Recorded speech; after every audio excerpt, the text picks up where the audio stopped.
तो हम लोग प्रोबेबिलिटी थ्योरी कर रहे थे और जनरल प्रोबेबिलिटी, प्रोबेबिलिटी डिस्ट्रीब्यूशन, ये कंसेप्ट हम लोग कर चुके हैं।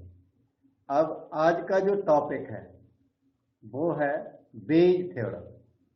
तो बेज थ्योरम का बैकग्राउंड बताता हूं और फिर उसके बाद वो थ्योरम को मैं करता हूं। तो थोड़ा सा वेट करें। पहले उसकी बैकग्राउंड, प्रूफ आपके कोर्स में नहीं है, डिग्री क्लासेज में प्रूफ हुआ करता है। प्रूफ हमारे सिलेबस में नहीं बैठता, केवल उसका यूज आपको करना है बेज थ्योरम का। तो बेज थ्योरम, जिसे इनवर्स प्रोबेबिलिटी भी कहते हैं,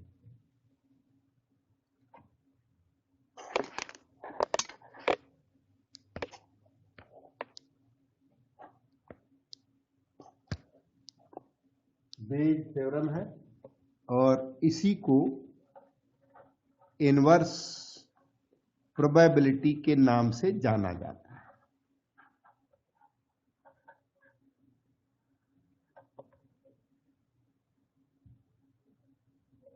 तो इसमें इस टाइप का क्वेश्चन हो तो उसमें बेज थ्योरम लगती है। क्वेश्चन से ही हम बेज थ्योरम एक्सप्लेन करेंगे। A bag contains 3 red, 4 black balls. एक बैग है, 3 रेड और 4 ब्लैक बॉल्स हैं। While another bag contains 5 red and 6 black balls. One ball is drawn at random from one of the bags. आपने एक bag pick up किया, one bag is picked up and from the picked up bag a ball is drawn. A ball is drawn from selected bag. पहले एक bag select किया, मतलब first step है select a bag. Second step है ball is drawn, draw the ball. Select a bag, draw the ball. आगे कहता है it is found to be red. वो जो बॉल ड्रॉ की उसका इन्होंने रिजल्ट दे दिया कि ball drawn is red. Result of experiment,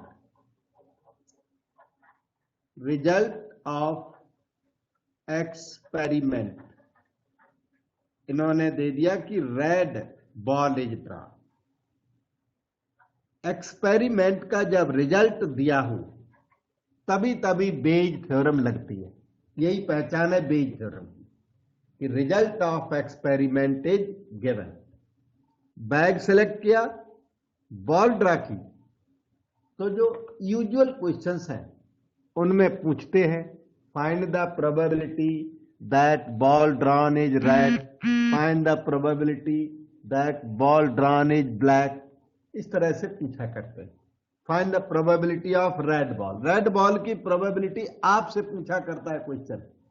लेकिन इसमें क्वेश्चन आपसे रेड बॉल की प्रोबेबिलिटी नहीं मांग रहा है। वो रेड बॉल तो आ गई है तो बोल रहा है result is given. Red ball जो प्रोबेबिलिटी दूसरे नॉर्मल क्वेश्चंस में रेड बॉल की प्रोबेबिलिटी पूछी जाती है, वो तो इसने दे दी है कि बॉल ड्रा की वो तो रेड।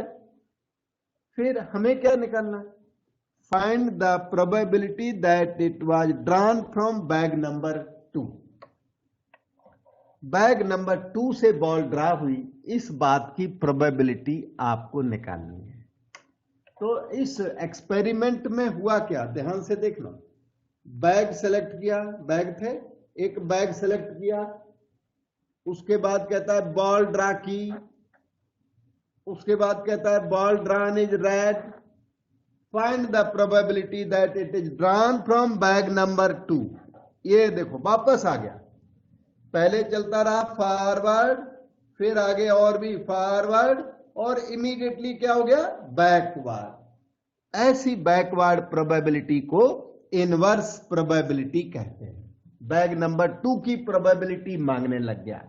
इस तरह का डायग्राम जहां भी बनेगा वो बेज थ्योरम लगेगा उस क्वेश्चन के अंदर। इस डायग्राम को ऑब्जर्व करें। Wherever this diagram appears Bayes theorem is applicable. वो करेंगे एक्सपेरिमेंट और रिजल्ट ऑफ एक्सपेरिमेंट आपको दे देंगे और प्रोबेबिलिटी मांगने लग जाएंगे कोई इनिशियल इवेंट की, जो जहां से क्वेश्चन स्टार्ट हुआ था उसकी प्रोबेबिलिटी मांगने लग जाएंगे। ऐसे क्वेश्चंस को करने के लिए बेज थ्योरम का यूज होता है।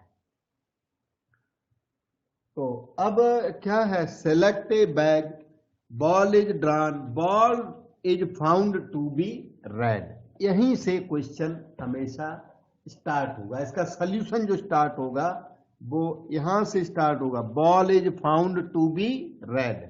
जो एक्सपेरिमेंट का जो रिजल्ट दिया हुआ है वो आपकी ए इवेंट होगी ऑलवेज, सभी क्वेश्चंस में, और जिसकी प्रोबेबिलिटी मांगी है वो ई इवेंट होगी। Find the probability that it was drawn from bag 2। तो बैग 2 की प्रोबेबिलिटी मांगी, ये ई का सफिक्स 2 लगाएंगे, E2 इवेंट होगी। तो इस क्वेश्चन का जब हम लोग सॉल्यूशन करेंगे तो उसमें A is the event, ball is red. वो बैग जानने के बाद, जिसमें बैग में 3 red 4 black 5 red 6 black balls है। Ball is red, find the probability that it was drawn from bag number 2। तो E1 और E2 ये 2 इवेंट्स हैं। E1 is the event, bag number 1 is selected.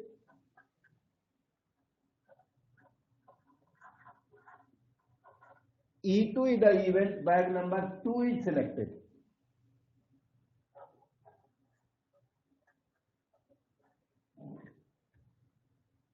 और आपसे मांगी है E2 की प्रोबेबिलिटी।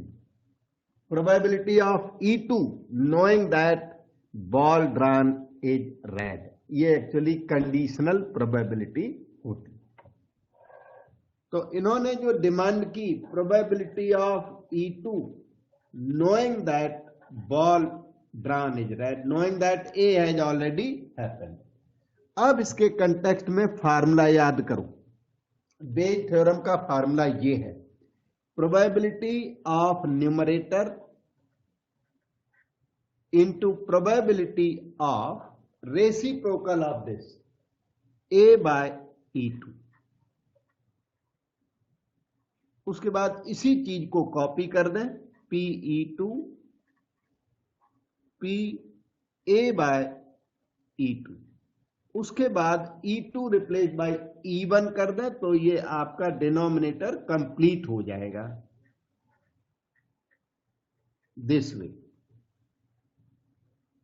और 3 इवेंट्स हो E1 E2 E3 तो ये डिनोमिनेटर आगे एक्सटेंड हो जाता है। ये 2 इवेंट के लिए है।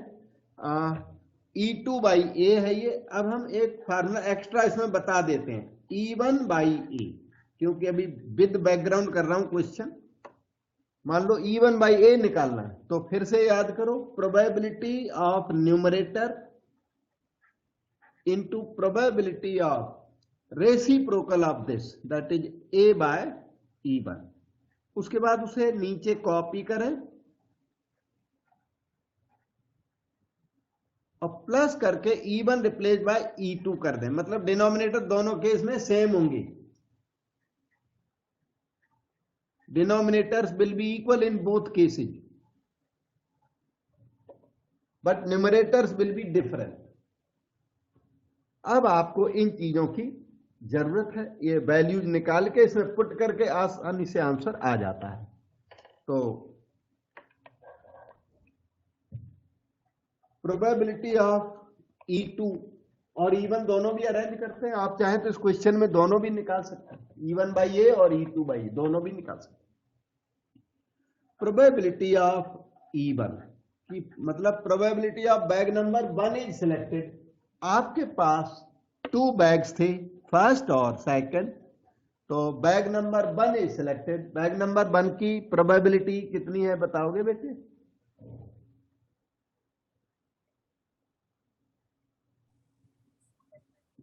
ओके, जैसे 2 बैग्स हैं और each bag is equally likely to be selected, तो बैग नंबर 1 की सिलेक्शन की प्रोबेबिलिटी 1/2 है। Probability of E2, probability of bag number 2 is selected, तो ये भी 1/2 होगी। अब प्रोबेबिलिटी ऑफ A/E1, ए का मतलब ball is red, red ball, knowing that E1 has happened from bag number 1, bag number 1 से रेड बॉल ड्रा करना। अब बैग नंबर 1 ये है और इससे रेड आने का चांस है 3/7। Probability A/E2, probability of red ball from bag number 2, bag number 2 से रेड बॉल आने के चांस हैं 5/11, और इन सभी वैल्यूज को जिस फार्मूले में पुट कर दोगे उसी का आंसर आ जाएगा।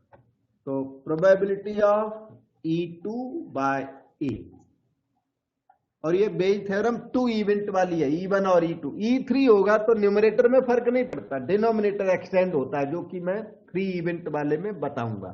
2 इवेंट वाला फार्मूला यही है।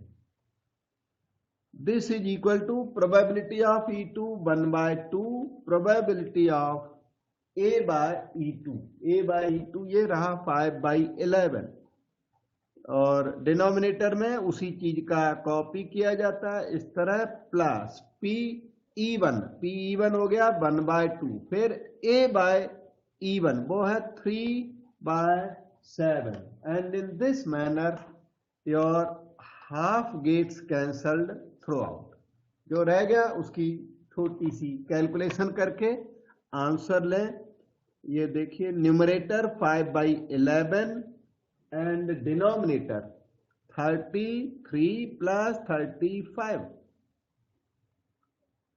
33 plus 35 by 77, तो दिस इज 5/11 into 77 जाएगा ऊपर, नीचे आएगा 358, 68 आएगा, तो 7 5 जा 35/68 इज द आंसर। ये आपका रिजल्ट है। अब डाउट पूछ लो बेटा, कहीं डाउट लगे तो पूछो।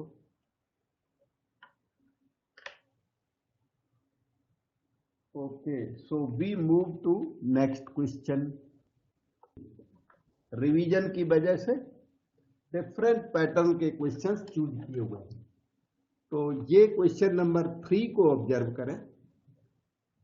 A box contains 4 gold 3 silver, ये बॉक्स है, इसमें 4 गोल्ड और 3 सिल्वर कॉइन्स हैं। बॉक्स नंबर 1 कह सकते हो, 4 gold and 3 silver coins.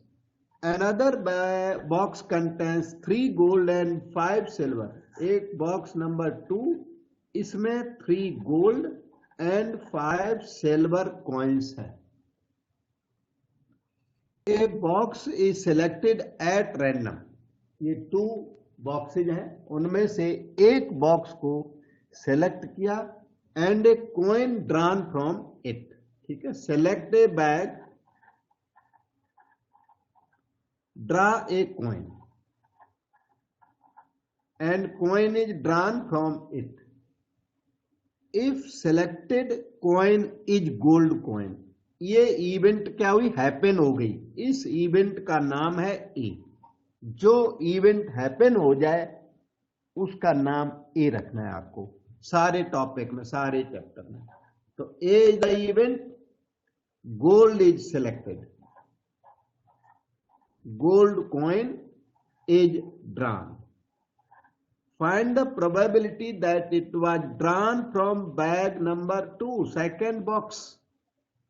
Second box जो जिसकी प्रोबेबिलिटी मांग रहा है वो ई इवेंट होती है, ई इवेंट सफिक्स अपनी कन्वीनियंस के बेस पर। सेकेंड बॉक्स है तो E2 होगा और फर्स्ट बॉक्स है तो E1 होगा। तो E1 is the event, first box is selected.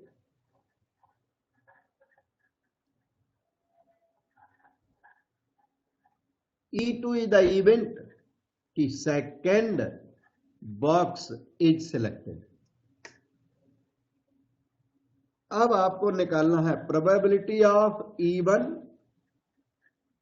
equal to probability of E2 is equal to 1/2, क्योंकि 2 बॉक्स है, each box equally likely to be selected। 3 boxes हो तो 1/3 कर देना, 4 बॉक्सेज हो तो 1/4 होगी प्रोबेबिलिटी ऑफ ईच। अब आपको निकालना है A/E1। अब आपको आइडिया लग गया कि उस बेज थ्योरम को क्या क्या चाहिए होता है। A/E1 चाहिए, A/E2 चाहिए, और उसके बाद फार्मूला प्रोबेबिलिटी ऑफ E2/A मांगा हुआ है, सेकेंड बॉक्स मांगा हुआ है, E2/A डिमांडेड। तो E2/A का फार्मूला लिखेंगे और उसमें फिर सोल्यूशन कर देंगे। A/E1 का मतलब ये है। अगर डिटेल चाहिए कि इसका एनालिसिस क्या है, तो इसकी एनालिसिस है A/E1। A means gold selected. Analysis का हैवी क्वेश्चन, डिफिकल्ट क्वेश्चन में काफी आराम पड़ता है इसका, कि A का मतलब gold is selected, knowing that E1 has happened, knowing that first box is selected।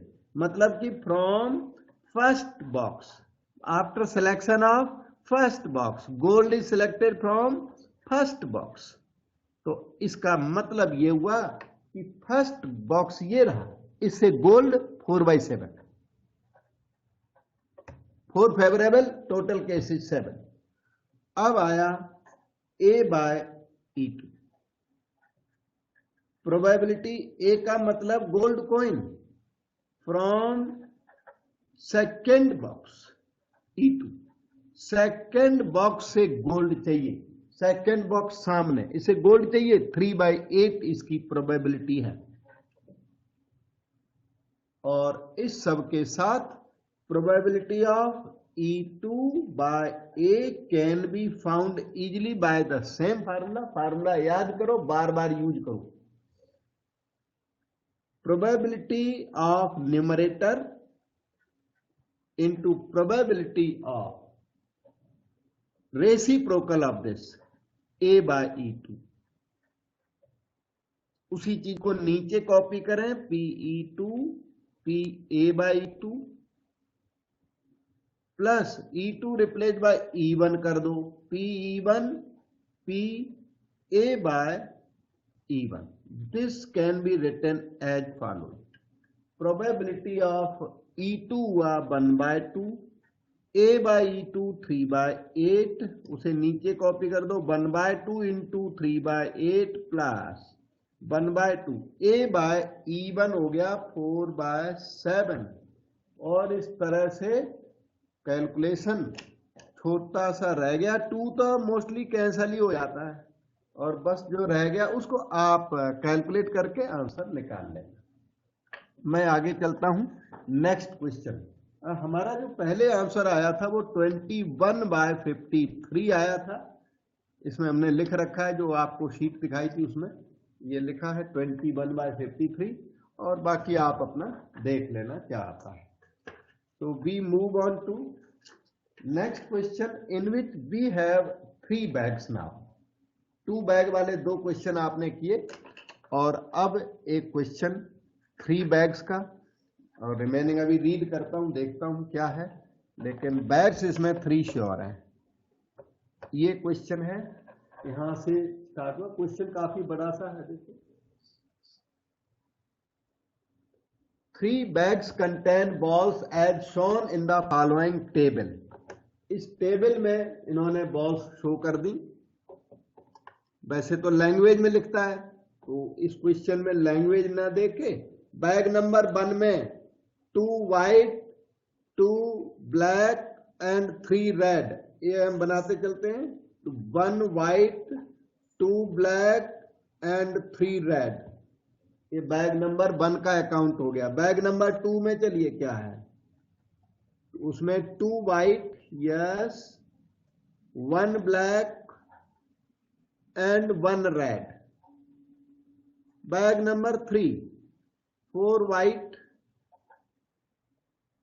3 black and 2 red balls हैं इस बैग के अंदर। 3 bags contain respectively balls as follows, ठीक है। अब देखते हैं आगे क्वेश्चन क्या कहता है। यहां तक रीड हो गया और रीड करके हमने इस पेपर पे लिख दिया। So let us move to further question. A bag is selected at random and 2 balls are drawn। Bags 3 और बॉल्स भी इस बार 2 ड्रॉ की। तो a bag is chosen at random, 2 balls are drawn। Bag is selected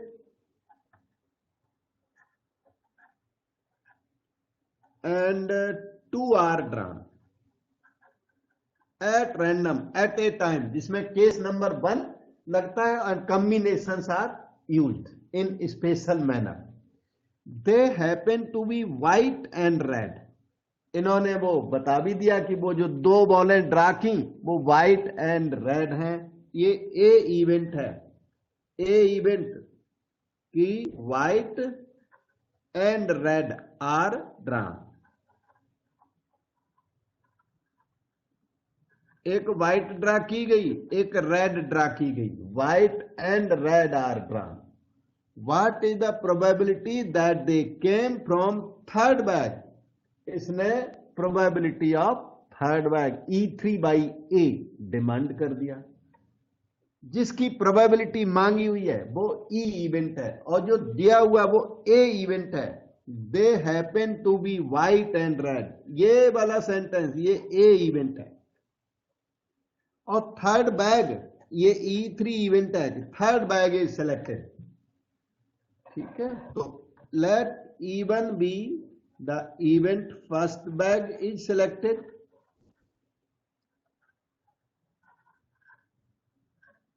E2 is the event की second bag is selected। E3 is the event third bag is selected। So probability of E1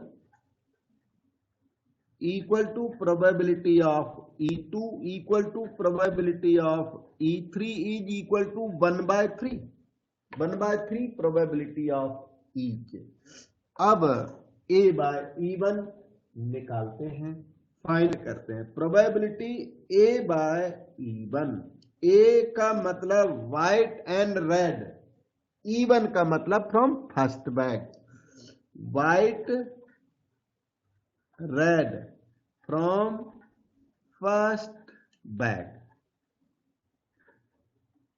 A/E1 का मतलब है white and red are drawn knowing that E1 has happened, knowing that first bag is selected and we are holding first bag in our hands। First bag के हाथ में आने के बाद white red की प्रोबेबिलिटी। अब फर्स्ट बैग ये है, इससे व्हाइट की प्रोबेबिलिटी 1C1, इससे रेड की प्रोबेबिलिटी 3C1 और टोटल इसमें बॉल्स हैं 1 2 3 3 6। Out of 6 any 2 can be drawn in 6C2B। ये प्रोबेबिलिटी हो गई। कॉम्बिनेशंस की कैलकुलेशन आपको आती है।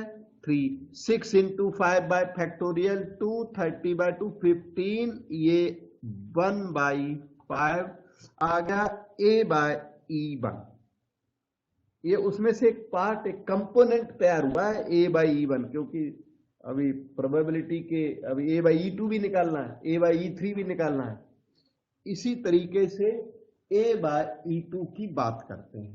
Probability of A/E2 second page ले लेता हूं जो आपके सामने ये बैग्स रहे हमेशा, ये बैग्स की जरूरत है बार बार।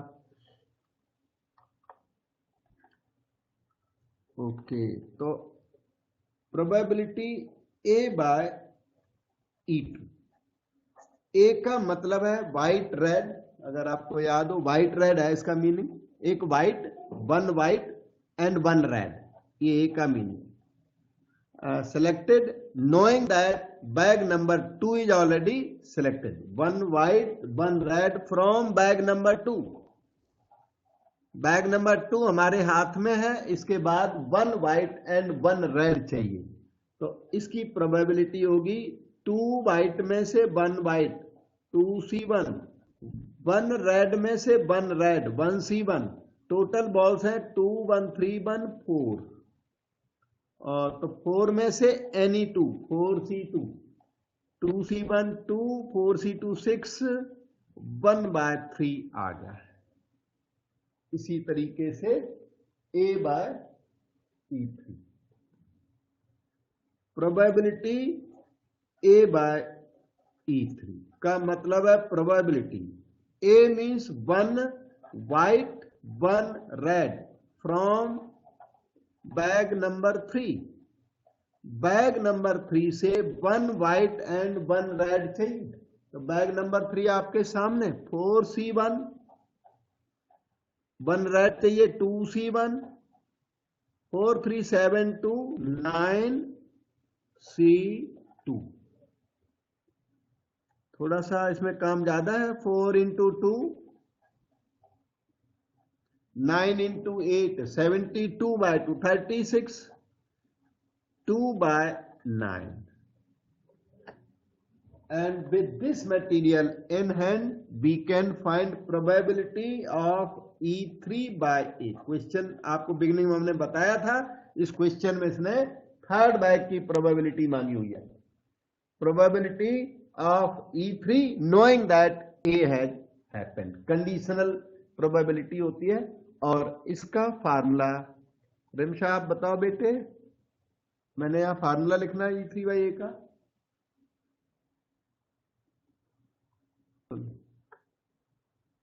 Okay, probability of E3 into probability, इसका रेसिप्रोकल कर दो A बाय E3,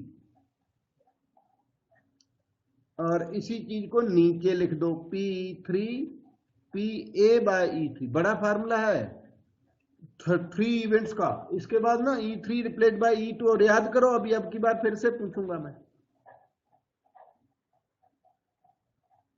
फिर प्लस करो P1 PA बाय E1, और जो ये रिजल्ट्स निकले हुए ना ऊपर, इस सब के सब इसमें यूज करें और आंसर लें।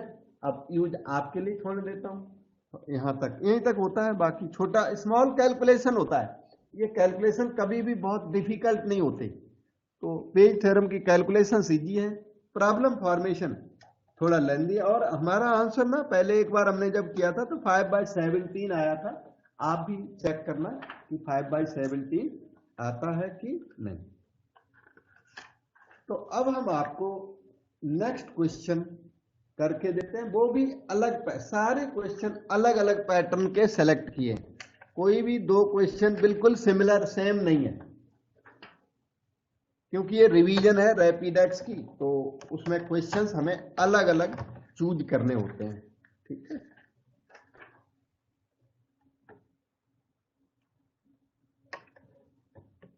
So this is question number 10, और क्वेश्चन तो इसके लेंदी होते हैं, साइज में काफी लेंदी होते हैं, सारी स्क्रीन क्वेश्चन से फेल हो जाती है।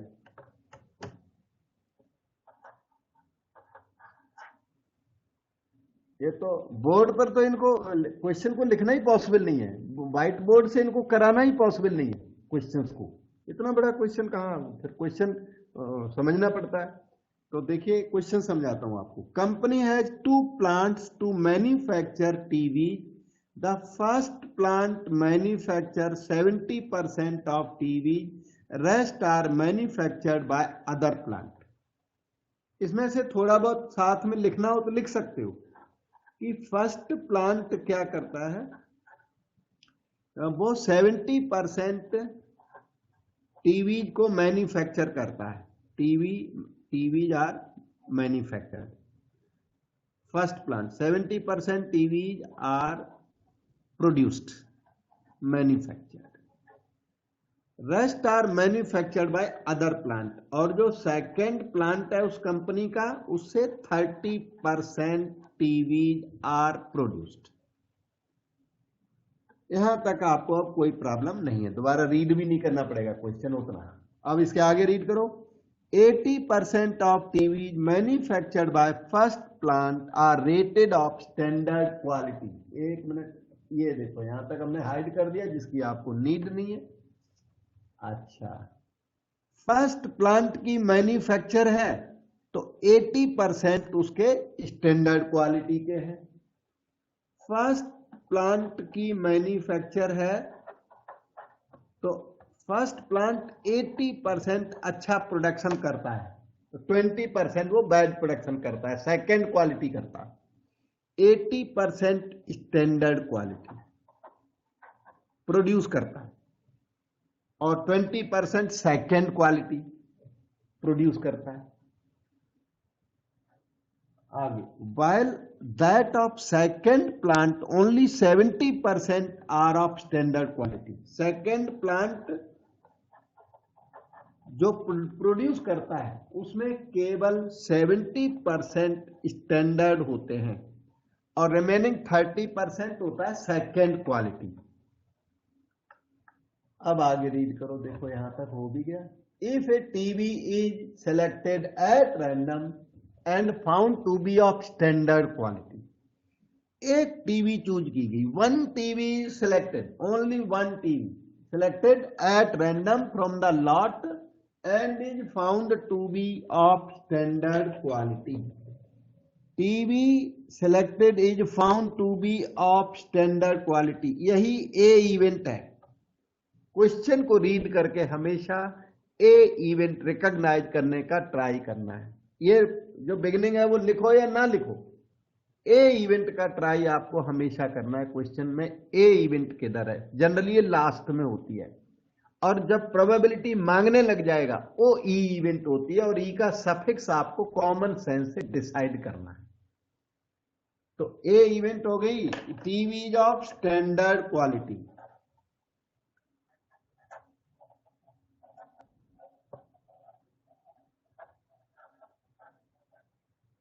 ये ऊपर वाला नहीं लिखोगे तो क्वेश्चन से वो रीड हो जाता है, बाद में दिक्कत नहीं आती। यहां से सॉल्यूशन, मेन सॉल्यूशन आपका यहां से ए से स्टार्ट होता है। अब आगे क्वेश्चन को रीड करो। Find the probability that it was manufactured by first plant, कि TV is produced by first plant. तो E1 इज द इवेंट कि TV is produced by first plant. E2 is the event कि TV is produced by second plant। E3 is the event कि TV is produced by third plant। ठीक है, सो अब आपको probability of E1 by A question ने मांग दिया। First plant मांगा हुआ है, फर्स्ट प्लांट का मतलब E1 बाय ए की डिमांड। और आपको पता है इसमें क्या क्या अप्लाई होता है। Probability of numerator into probability of reciprocal of this A by E1। उसके बाद इसे कॉपी करें, PE1 PA बाय E1, फिर E1 रिप्लेस बाय E2 कर दें, PE2 PA bye E2, E2 replace by E3 कर दें, PE3 PA बाय E3। और इन चीजों की अब कैलकुलेशन करें। ठीक है, प्रोबेबिलिटी ऑफ E1 कि TV is produced by first plant. First plant की प्रोडक्शन है, ये ऊपर जो लिखा है इन्हीं में इनके आंसर्स हैं। TV is produced by first plant, तो फर्स्ट प्लांट का प्रोडक्शन है, इसके चांस है 70%, क्योंकि फर्स्ट प्लांट 70% टीवी को मैन्युफैक्चर करता है। तो प्रोबेबिलिटी ऑफ E1 कि it is produced by first plant वो 70% है, 7/10। और TV is produced by second plant. एक थोड़ा सा एरर ये हो गया कि इसमें दो ही प्लांट हैं, थर्ड प्लांट मैंने बाय मिस्टेक या लिख दिया है और फार्मूला भी एक्सटेंड कर दिया। अच्छा, दो प्लांट, अगर 3 प्लांट होंगे तो ये सब वैलिड होगा, केवल 2 प्लांट्स हैं तो 2 का अकाउंट देंगे हम लोग। ओके, कोई कुछ बोल रहा था बेटा? प्रोबेबिलिटी ऑफ E2 कि TV is produced by second plant, तो उसका चांस है 30%, 3/10। ठीक है, ओके। अब चाहिए आपको A/E1, प्रोबेबिलिटी A/E1। इसका मीनिंग से बहुत जल्दी पता लग जाता है इसका आंसर। A/E1 का मीनिंग क्या है? ए का मतलब है स्टैंडर्ड क्वालिटी, यस। ए का मतलब standard quality knowing that even has happened, knowing that TB is produced by first plant, given TB is produced by first plant. ये श्योर पता है कि फर्स्ट प्लांट का मैन्युफैक्चर है, फर्स्ट प्लांट ने हमारी टीवी को प्रोड्यूस किया है, ये श्योर पता है। तो उसके बाद स्टैंडर्ड क्वालिटी होने का चांस क्या है? तो ये देखो यहां लिखा है फर्स्ट प्लांट प्रोड्यूसेज 80% स्टैंडर्ड। अगर ये फर्स्ट प्लांट की टीवी आई तो 80% चांस है कि वो स्टैंडर्ड क्वालिटी का होगा। तो standard quality given that it comes from first plant, इसका चांस है 80%। फर्स्ट प्लांट जो है बहुत अच्छा मैन्युफैक्चर करता है, अच्छी वाली टीवी को ज्यादा मैन्युफैक्चर करता है, और सेकंड प्लांट में अच्छी टीवी कुछ कम है। तो ये A/E1 हो गया। A/E2, A/E2 का मीनिंग है standard quality when TV comes from second plant, standard quality from second plant. Second plant की टीवी है और उसके बाद स्टैंडर्ड क्वालिटी होने का चांस यहां लिखा, ये देखो सेकंड प्लांट की टीवी है तो 70% स्टैंडर्ड क्वालिटी है इसकी, 70%। तो 70% का मतलब है 70/100, 7/10। और ये मटेरियल आपका सारा रेडी हो गया, आपको इस फार्मूले में पुट करके फाइनल आंसर खुद निकालना है। ये देखो इसमें पुट करिए और आंसर निकाल लीजिए। माइनर सी कैलकुलेशंस है और इसका आंसर मैंने पहले खुद कैलकुलेशन की थी तब 8/11 आया था हमारा आंसर। ये क्वेश्चन सभी क्वेश्चंस उसके हैं आपके CBSE क्वेश्चन पेपर्स के क्वेश्चन है। Most of them are not available in books sometimes, क्योंकि ये पेपर में आए हुए क्वेश्चंस हैं, तो बुक्स में इसी टाइप के अवेलेबल हैं, सेम लैंग्वेज में कई बार अवेलेबल नहीं है। ठीक है, हमने ये पेपरों से कॉपी किए हुए क्वेश्चंस हैं, रैपिडेक्स के सारे क्वेश्चन पेपर से कॉपी किए हैं, चाहे वो बुक के हैं जहां कहीं के भी हैं, लेकिन हमने क्वेश्चन पेपर से इसमें लिखे हुए हैं। और एक बार जब फर्स्ट टाइम सॉल्व किए थे तब आंसर भी यहाँ लिख दिया है, उस समय आंसर इतना आया था। तो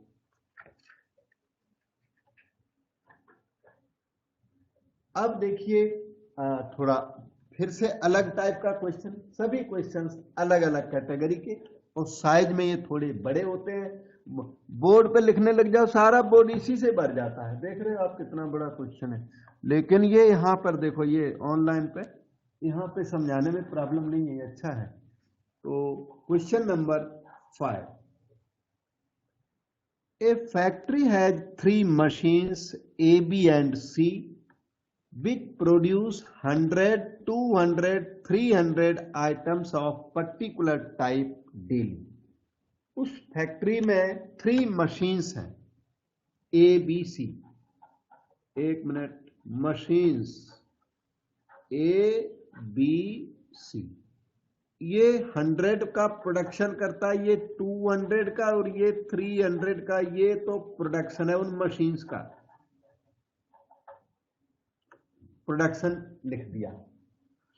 the machines produce 2%, 3%, 5% defective items respectively.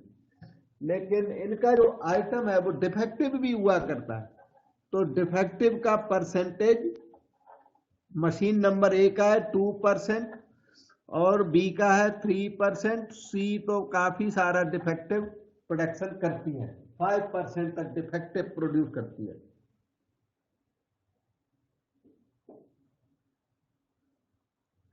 One day when production was over, एक दिन क्या हुआ कि प्रोडक्शन कंप्लीट हो गई और सारी प्रोडक्शन एक साथ उसमें रखी हीप में, ढेर पूरा हीप बनाया गया, कंबाइन कर दिया, मिक्स कर दिया इसको 100, 200, 300 ना 600, एक दिन 600 आइटम्स को क्या कर दिया गया, मिक्स कर दिया गया। प्रोडक्शन खत्म हो गई, मिक्सिंग कर दी गई। Production was over an item was picked up randomly, और 600 आइटम्स थे वहां पर, उनमें से 1 आइटम को पिकअप किया। 1 item is selected randomly from whole lot and it was found to be defective. Found to be defective, यही ए इवेंट है। A event, item is defective.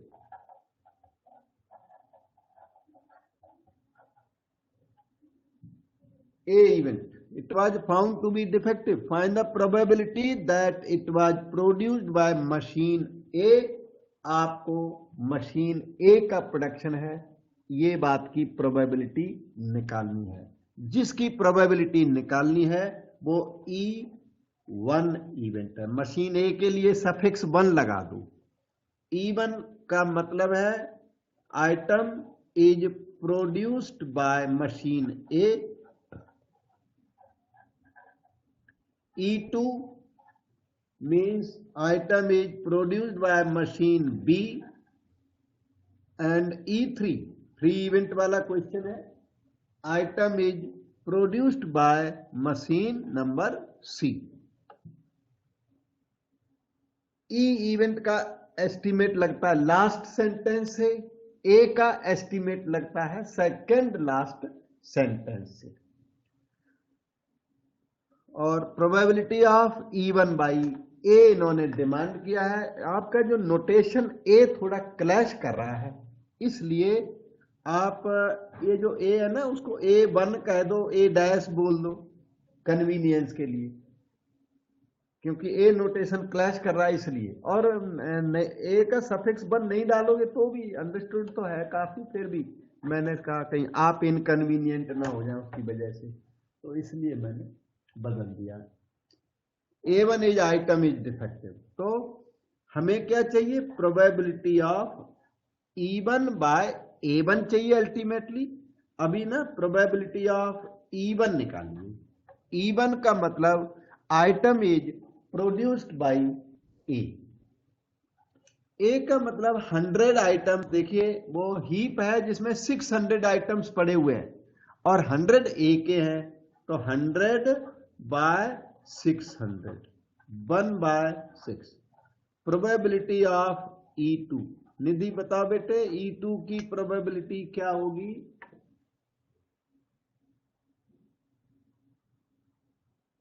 आप फिर से स्टार्ट कर दे। ओके, तो प्रोबेबिलिटी ऑफ E2 ये है बेटे, आपने बताया प्रोबेबिलिटी ऑफ E2 200 बाय 600 कि it is produced bye B, 1/3। Probability of E3 वो आ गई 300 बाय 600। इनको लर्न कर, बहुत इंपॉर्टेंट है, बेज थ्योरम एग्जाम में आती है, डिग्री क्लास में भी कोर्स में रहती है। डिग्री क्लास में तो वो बीएससी फाइनल में जाके है कोर्स में, BE final, BSc final. Statistics subject किसी ने लिया तो उसको भी बेज थ्योरम करनी पड़ती है। ये काम आने वाली चीज है फ्यूचर में भी। उसके बाद है probability of A by E1। A by E1 का मतलब है defective item. A means defective when it comes from E1 का मतलब it is produced by A, defective when produced by A, shortcut में लिख देता हूं, it is produced by A, product of A। तो A से डिफेक्टिव आने का चांस, ए का प्रोडक्ट है और फिर भी डिफेक्टिव होने का चांस बहुत कम है, 2%। 2% इन्होंने बोला है, अगर एक ही प्रोडक्शन है तो कम डिफेक्टिव होगा, 2% डिफेक्टिव होगा। तो 2/100, 1/50। इसके बाद प्रोबेबिलिटी A/E2, ये A/E2 ये है 3%, 3/100। A/E3 थर्ड की प्रोडक्शन है तो इसके डिफेक्टिव होने के चांस हैं 5%। एक में हमने पूरी लैंग्वेज लिख दी है, similar language valid for A/E2 and A/E3 also. एक ये भी लिख देता हूं, probability of defective when it is product of C, it is produced bye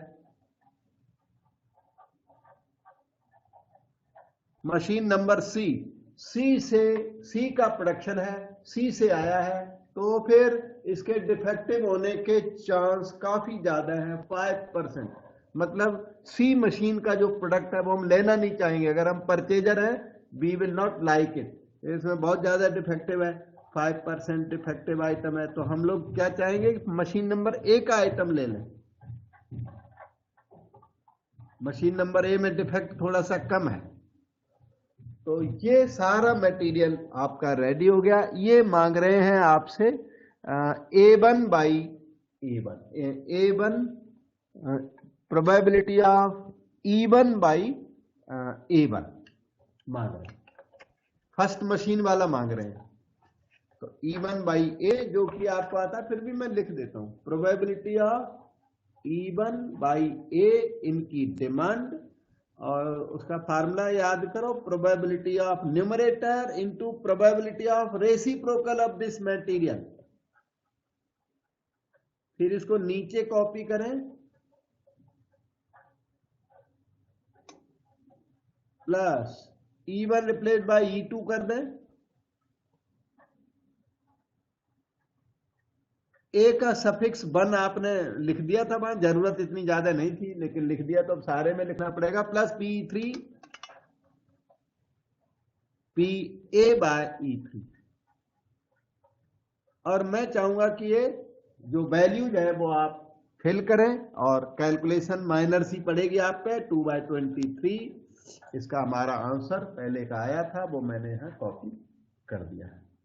अभी हम एक क्वेश्चन और करेंगे, फिर आपकी छुट्टी करेंगे। तो one more question, you can see very good question.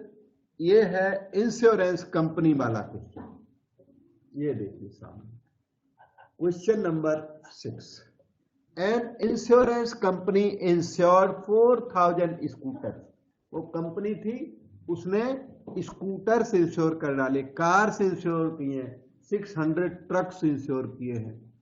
तो इंश्योरेंस कंपनी इंश्योर्ड 4000, तो इसने इंश्योर कर लिए स्कूटर, 5000 कार्स इंश्योर कर डाली, और 6000 ट्रक्स, 15,000, टोटल 15,000 व्हीकल्स इसने इंश्योर किए।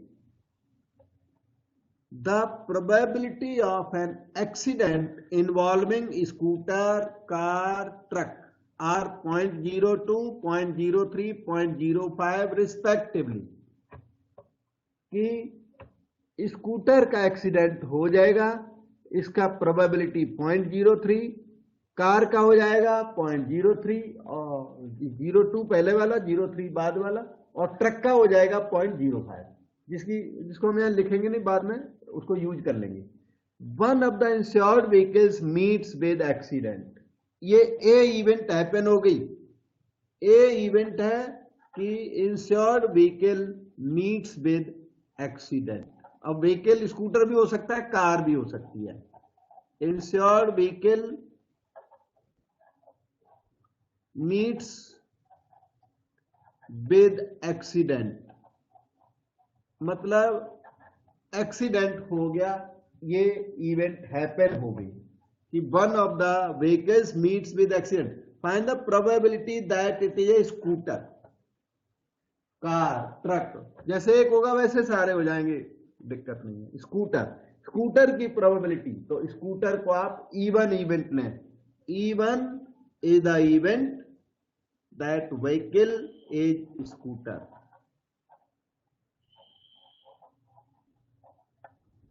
E2 is the event कि vehicle is car. E3 is the event कि vehicle is truck.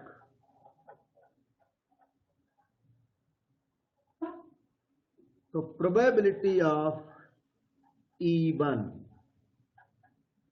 कि vehicle is scooter, स्कूटर होने का चांस क्या है? वहां पर 4, 5, 9, 6, 15,000 व्हीकल्स थी जिनमें 4,000 स्कूटर थे, तो 4,000 स्कूटर्स हमारा फेवर करेंगे, टोटल आउटकम्स 15,000 होंगे, तो ये हो जाएगा 4/15। इसी तरह प्रोबेबिलिटी ऑफ E2 5,000/15,000, 5/15 लिख देता हूं मैं। प्रोबेबिलिटी ऑफ E3 वो है 6,000/15,000, 6/15। अब हम लोग A/E1 निकालेंगे। प्रोबेबिलिटी A/E1 ये निकालते टाइम आप इसका ना वो लैंग्वेज लिख लिया करो, लैंग्वेज से पता लग जाता है और एग्जैक्ट पता लगता है A/E1 का मीनिंग क्या है। ए का मतलब insured vehicle meets with accident, vehicle meets with accident. इसको लैंग्वेज में कम से कम एक को लैंग्वेज में जरूर लिख लेना, तो आपको बहुत अच्छा आइडिया लगेगा। Given that even has happened, given that even has happened, even का मतलब vehicle is a scooter, given that vehicle is scooter. Scooter होने के बाद एक्सीडेंट का चांस क्या है, वो लिखा है क्वेश्चन में, इधर देखिए। The probability of an accident involving scooter, car, truck are 0.02, 0.03, 0.05 respectively. कि स्कूटर है तो एक्सीडेंट का चांस है 0.02, और यहां पर हम आपको पता है स्कूटर है तो एक्सीडेंट का चांस है 0.02। इसी तरीके से A/E2, कार एक्सीडेंट का चांस 0.03, A/E3, ट्रक एक्सीडेंट का चांस 0.05। आपको अभी सारा रीड कराया। अब सारा मटेरियल तैयार हो चुका है। आपसे हमने इसमें पहले ना स्कूटर मांगा, ये कई है क्वेश्चन, स्कूटर, कार, ट्रक, तीनों क्वेश्चन मांगे हुए हैं, E1/A, E2/A, E3/A। और इसमें कार और ट्रक में ना सेकंड और थर्ड का रिजल्ट ऐड करना है, तो कार और ट्रक आ जाएगा। ठीक है, सेकंड का और थर्ड का जो आंसर आएगा वो ऐड करना, तो क्योंकि हमने यहाँ सारे नहीं करने होते, एक पार्ट करना E1/A। तो प्रोबेबिलिटी ऑफ E1/A का मीनिंग है probability of E1, first part probability A/E1, probability of numerator into probability of reciprocal of this material. उसके बाद उस मटेरियल को नीचे कॉपी करें, फिर E1 रिप्लेस बाय E2 कर दें, उसके बाद E2 रिप्लेस बाय E3 कर दें,